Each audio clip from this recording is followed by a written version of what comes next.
Hello friends and enemies, welcome back to Happy For Now.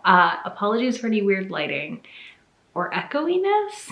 I can't tell how echoey this is gonna be. Fingers crossed it works. But it is time for my December wrap up. I'm chilling in my parents' office.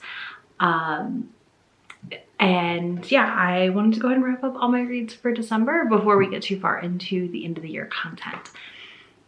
On that note, I read a total of 36 books in December. Before you start yelling, oh my god, that's so many. It was 25 manga in 25 days this month, which means I did read a lot of manga. I did not read 25 manga though. I got close, but life really happened at the end of December for me. Those 36 books totaled for 6,478 pages, and my average rating was a 4.18. I read 4 titles from KU. I had read 5 library books. I had 23 adult titles and 13 YA titles.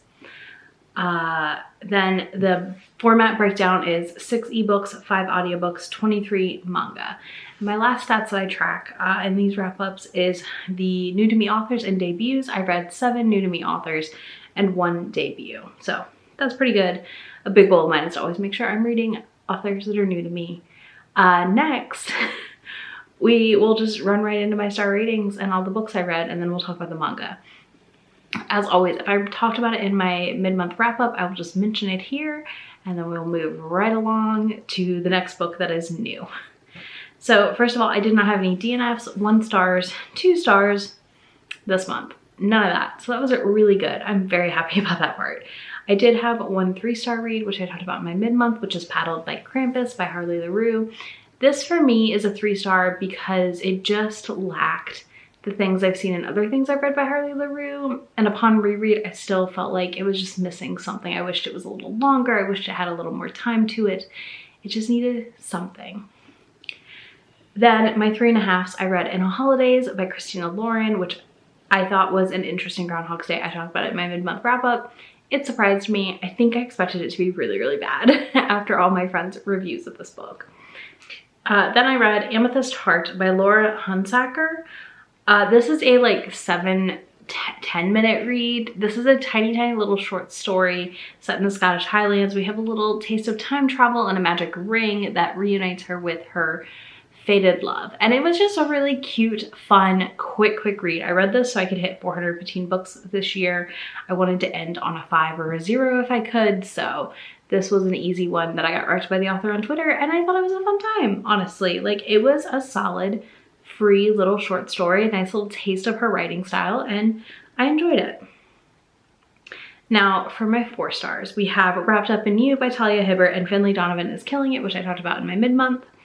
And then we have The Fake Santa Apology Tour by Julie Olivia. This is a new to me author. I found her via TikTok. She was talking about this book a lot. And I kept getting them, and I finally decided to read it. And Megan over at This Past Romance, if you don't follow her, you should check her out. She's adorable. She read it and was telling me, I had sent her a TikTok about it because it seemed up her alley. She said she read it and she liked it. So I knew I had to read it, and I did, and I enjoyed it. It was a really fun Santa themed romance. It's about a girl named Birdie Mae who her Christmas is ruined when she's like 10, 11. And this guy named Nicholas is 18 and he's an elf at the mall, helping her complete a plot. And then we fast forward to them being like in their 20s and 30s. And she's went on these strings of like bad dating tears with men that are Santas. And it's ridiculous, but she then goes around and apologizes to various Santas in this town that she's in with the help of Nick, and kind of heals some childhood trauma situation. It's a really nice slow burn, and it's kind of like one of those premises that is so ridiculous, but you still end up loving it, even though it's ridiculous. And like, that's the best way I can explain it. I don't want to give away too much, but yeah, it is a slow burn. They don't hook up until towards the end. It does have like a baby happy family epilogue situation, but overall I enjoyed it, and it worked really well for me, how it was all laid out, how it developed. And it just kind of was one of those books that I just enjoyed reading over Christmas. It was silly, it was fun, it was not too much, if that makes sense, while also like still nailing the theme. I read The Green-Eyed Monster by Elsie Winters, and this is such a cute little novella, and I really, really want to pick up her full length that follows this. This is a paranormal monster romance. This has an orc monster and a like dryad type monster being fairy monster. They're not really monsters, whatever. Anyways, he's like part orc. He goes to a college, he saves her, and it's just like, it is the sweetest romance. It was so stinking cute. I'm so glad I read it, and I'm really glad I ended the year with it, because it was just like that perfect book to close out 2021 with, because it put me in like a good reading mood for the new year, if that makes sense, because I just had so much fun reading it. Overall, it just was a good time. Then my 4.5 star, I have Sing Me to Sleep by Romancebooktuber. I finally finished it. This is going to be in my next monster anthology wrap up video, my part 2, probably in February, honestly, because like January is packed out with video plans right now. But I did finally finish it, and I gave it 4.5 stars. The only reason I got knocked off 0.5 star is that I didn't love some of the world building. I didn't care, which is terrible. Like, I want to read the next book in this series. It's not that I don't. I just like didn't care. I just wanted like more of her and the monster Atron. Penny and Atron together than the like side bits. It still was a really good time, and I still had so much fun reading it, and it was such a good monster romance. This features a sleep paralysis demon and a girl who has just went through significant. I will link to Romancebooktuber's content notes on this, because I do think you need to go in a little bit prepared. This is definitely a heavy hitting book, but it is stellar. Now for my 5 stars, we have Dipped in Holly by Dana Isley, which I talked about in my mid-month, and my newest one is Darius the Great Deserves Better by Adib Karam. I gave this 5 stars. Darius the Great was also 5 stars. I don't know if I gave it 4.5, but it's a 5. Like, this whole little duology is a 5. Again, very, very slice of life, YA contemporary, following Darius, who has depression and mental illness and is gay, and is just figuring life out, and it is so precious, and I love it so much that I really can't recommend it enough. If you haven't read Darius the Great Is Not Okay, and this one and Darius the Great Deserves Better, you really should if you like those kinds of YA contemporaries. Again, this felt fresh and different, and something that if I had read at 16, 15, 14 would have loved, thus grown-up me also enjoys it. And then last but not least, my only 6 star this month was All the Fields by Olivia Dade. I talked about this in my mid-month. It was one of my early reads of the month, and you will of course be seeing it on some favorites list this year. Big surprise. All right, let's talk about the manga I read. I did read Saga volume 4 and 5 this month, and I really, really enjoyed it. 4 and 5, 5 and 6. Why? Yeah, 5 and 6. I'm doing a live show with Ashley over at Bookish Realm and a whole bunch of amazing creators. I will link to the last live show in the description box for y'all. I talked about it in my mid-month because I already read them, but it was a total blast. Absolutely adored it, and I honestly I'm nervous to get to the last volume, but I'm excited for the new issue to drop in January. Now let's talk about the 23 volumes of manga I read. First things first, I'm gonna just blow through all of what I read. So I finished Oh Harvey Ride. I read volumes 12 and 13 this month, and I gave the series as a whole like a 4, 3.5. I don't plan on adding it to my collection. I enjoyed it, but I don't think that it worked for me as well as I wanted. The miscommunication trope, and it just annoyed me at the end of the day. And I don't always hate miscommunication, so who knows. Then I read Sweat and Soap volume 10, and I'm just anxiously waiting the physical copy of volume 11 to come out, and so I can have it in my hands and read it. The digital version's available already, but I wanted to wait until I could physically read it. I also loved this, talked about it in my mid-month. Rose and Blood volume 1. I also talked about in my mid-month. My Androgynous Boyfriend volume 3. Yakuza Lover volumes 2 and 3 in my mid-month. Yona of the Dawn, I read volumes 32 and 33. So I also read Nina the Starry Bride volume 5. Scarlet's volume 1 and 2. Young Ladies Don't Play Fighting Games volume 1. Blood on the Tracks volume 7. Those were the ones I all read in the first half of the month, so those are in my mid-month.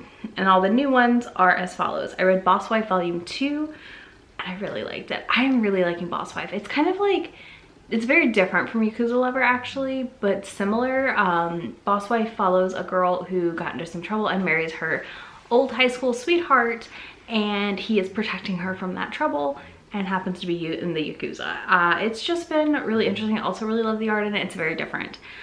But if you like Yakuza Lover, this is definitely what I recommend picking up. It is digital only though. Then I read volumes 2 and 3 of Bite Maker. This is the Omegaverse manga, and I've been surprised at how much I'm liking it, to be honest with you. It's not that I didn't think I would like it. It's that it's being done really interestingly. It is set in high school, so there's like a little bit of like on some of the things in it. But it's really interesting reading an Omegaverse manga. I don't feel like that's something we've seen before this.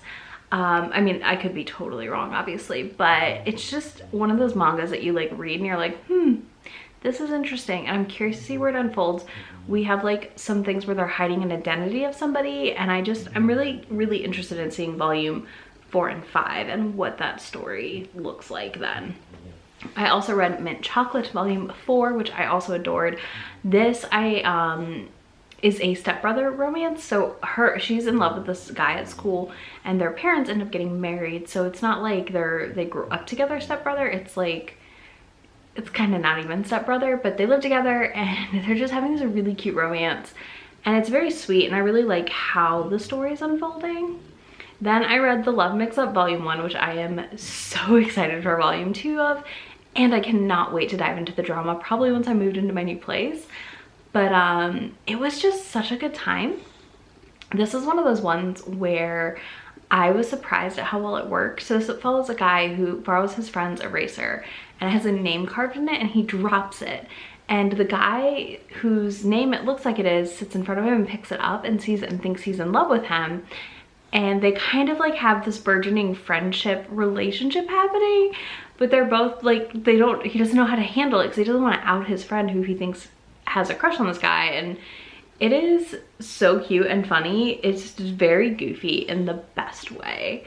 Highly recommend. Then I read How Do We Relationship volume 4, and I gave this not a great rating. I gave this like 3.5, 3 stars. I am frustrated currently on How Do We Relationship because we aren't getting the things I thought we would continue to get out of the series, and we aren't seeing character growth. It feels very stalled out and very like they're lost. So I'm gonna give it another like 2 volumes probably before I make a decision. But if it doesn't pick up, that series is gone. It's off the list. I'm done. Because it just is weird. It just is not working for me in that way. I wanted to see growth, and I wanted to see them like develop this really sweet relationship because it was like really cute and sweet, and now it's just like messy and drama, and I don't like that personally. Then I read The King's Beast volume 4, which is coming off of my reads list. Volume 4 was another filler issue or issue volume, and I honestly just was not thrilled with it at the end of the day. I want more out of the story. I think I'm gonna wait till it's done and see what people think of the series, and if they like it, I might pick it up. I think I'm gonna hold on to the 4 volumes I own right now and then make a decision like in a few volumes to see how people are feeling about it, because it's just not working for me, and I would rather spend my time reading something that I'm really enjoying versus something that I keep not loving. Then I read My Senpai is Annoying volume 6, which I also of course loved because I love this series. Again, it's very slice of life office environment with like this tiny girl who has a crush on her giant like co-worker, and they like both like each other, and it's just like kind of very slow build of their relationship. The side relationships we're seeing in this manga I really like and find really enjoyable to read about as well. So it just keeps me going. It's very like different from anything else I'm reading, which I also think is part of why I love it so much, and I can't wait to continue. Then we have Tales of the Outcast volume 1, and I also really liked this. This is like a Dickens England situation, and it follows a little girl who has a monster beast devil demon thingy helping her survive, and they're like pals, and it's really sweet, and I'm really curious to see how volume 2 is. I definitely plan on picking that up as soon as I make it to the bookstore for my next manga pickup here. And yeah, it just was one of those ones where I didn't expect to like it as much as I did, but it actually worked really well for me. I love like a child needing protection story like this. I've liked what I've read from The Girl from the Other Side, and I get similar vibes kind of from this. But yeah, I'm really excited to see where this goes. I thought this was a strong entry with the volume 1, and it definitely has me very intrigued. Then we have the last manga I read, which is Thigh High volume 2, and I gave this 3 stars. This is another one that for me just felt a little flat. And I think the thing is the novelty of volume 1 was so high that the novelty of volume 2 was not as high. And I just didn't have a fun time reading it. So that's a series I'll probably leave on my shelves, but I won't be picking up more of for a while unless I find them on a really good deal. I don't know. It just, something about it just was not as fun as the first volume. This does follow a group of boys who wear skirts and bras and panties and all these things and go to a high school of all boys, and it's like cute, but like the first volume was just bonkers and fun, and this volume was not bonkers or fun. So that is everything I read in December.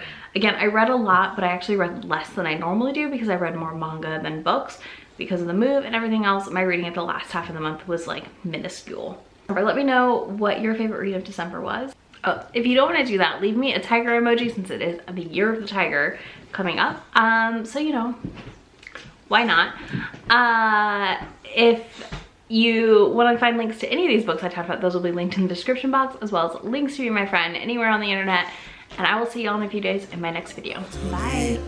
Already packing, come with me. I'm not really asking.